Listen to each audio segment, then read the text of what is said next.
Hey, it's Brandon from Altruist Dog Training, where we put your dog first. How do we do that? By empowering you as the owner. Whether you adopt or shop, the fact of the matter is separation anxiety affects a pretty large percentage of dogs out there. Because we've taken dogs and brought them into our human world, all right, they can't be with their pack. They can't be with their family 24 hours of the day, all right?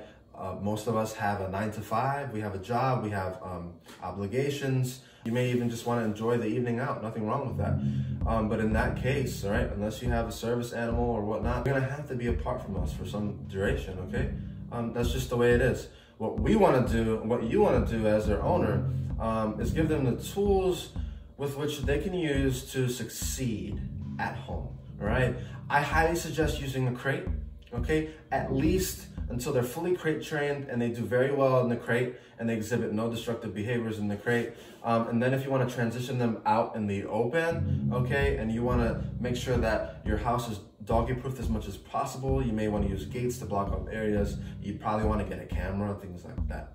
Okay, so the biggest thing that I want to cover with separation anxiety, okay, because so many people struggle with this, is a dog with separation anxiety, okay, you want to teach them how to be alone, okay? You can see Sophie, my service animal, totally chilled out in the crate, but it wasn't always like this in the beginning. Sophie she was a shelter dog, all right? We adopted her from the shelter, okay? And she happened to have pretty severe separation anxiety. And so she's a Velcro dog, all right? If I get up to go, she'd want to get up with me and stick to my side like Velcro, okay? And in the event that we did leave her, she would definitely exhibit some destructive behaviors, okay? So how do you teach a dog to be alone, to enjoy being alone, okay? Well, one of the things that you want to do is give them space, give them time alone, and use spatial pressure, okay? So her nose is right on the crate. That's the noise here. Hey, Sophie, come over here. Come. Yeah, just wanted you to move your head. So how do we teach a dog to be okay with being alone, okay? Well, one of the things that you want to use, all right, as their owner and as a competent leader is spatial pressure, okay? To send the dog away from you, all right?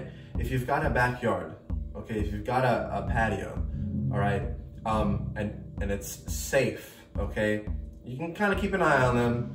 You want to start to give them a little bit of time on their own. It could be a minute in the beginning, 2 minutes, 5 minutes, 10 minutes, okay? Don't just take your eyes off of them and just leave them, all right? Keep an eye on them, but try to find ways to just give them some time alone. It could be, you know, one of the things that I'll do, I'll be upstairs, okay, and Sophie will be in the kennel or on a place or just chilling out in the living room, and I'll be upstairs or I'll be in the kitchen, all right? So she knows that I'm in the house, but we're not together, okay? And that starts to teach them, oh, it's okay to have some space, all right? Oh, it's okay, you know, that's what that teaches them. And over time, you can build the space, you can build the duration, okay? But use spatial pressure, all right? And this will, if you've watched my recall series, this is one of the pillars of building a phenomenal recall. Is what's going to happen a lot of times, if your dog gets up and goes to you without you calling them, you need to send them away. Use spatial pressure, use your body, move them away from you, all right? They can come to you when you call them, okay? Because if not, if you've got a Velcro dog, which most of the time a dog with separation anxiety is a Velcro dog, that means they're gonna wanna be with you, or you're on the couch, they're gonna get up and just come to you and lay down and just be with you constantly. But guess what?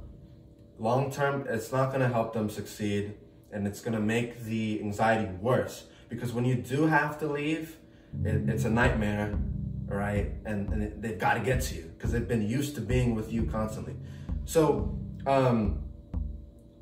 use that as food for thought. All right, and start to implement that in your training. Use spatial pressure and start to, you know, give your dog some time on their own.